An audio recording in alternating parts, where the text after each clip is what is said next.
അസ്സലാമു അലൈക്കും വറഹ്മത്തുള്ളാഹി. പ്രിയപ്പെട്ടവരെ, നബി സല്ലല്ലാഹു അലൈഹി വസല്ലമ തങ്ങൾ വഫാത്താകുന്നതിൻ്റെ അല്പം മുമ്പ് ഫാത്തിമ ബീവി റളിയല്ലാഹു തആല അൻഹയെ വിളിച്ചുകൊണ്ട് ചില രഹസ്യങ്ങൾ പറയുകയാണ്.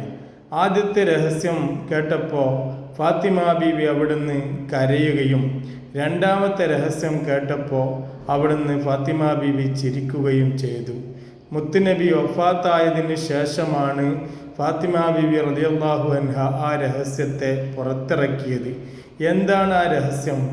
ആദ്യത്തെ രഹസ്യം, നബി സല്ലല്ലാഹു അലൈഹി വസല്ലമ തങ്ങൾ പറഞ്ഞു, ഞാൻ ഈ രോഗത്തിൽ തന്നെ മരണപ്പെടുമെന്നുള്ള രഹസ്യമാണ്.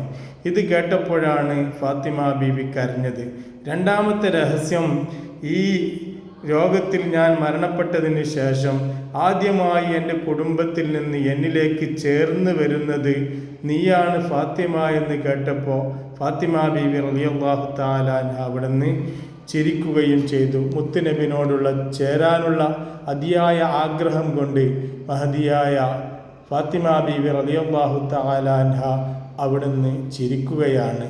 മുത്തുനബിയുടെ ഉപദേശം, മുത്തുനബിയുടെ കാര്യങ്ങൾ, മുത്തുനബിയുടെ നേരെ പിൻഗാമിയായി മുഴുവൻ കാര്യങ്ങളിലും പിൻപറ്റുന്ന ഫാത്തിമ ബീവി റളിയല്ലാഹു തആല അൻഹ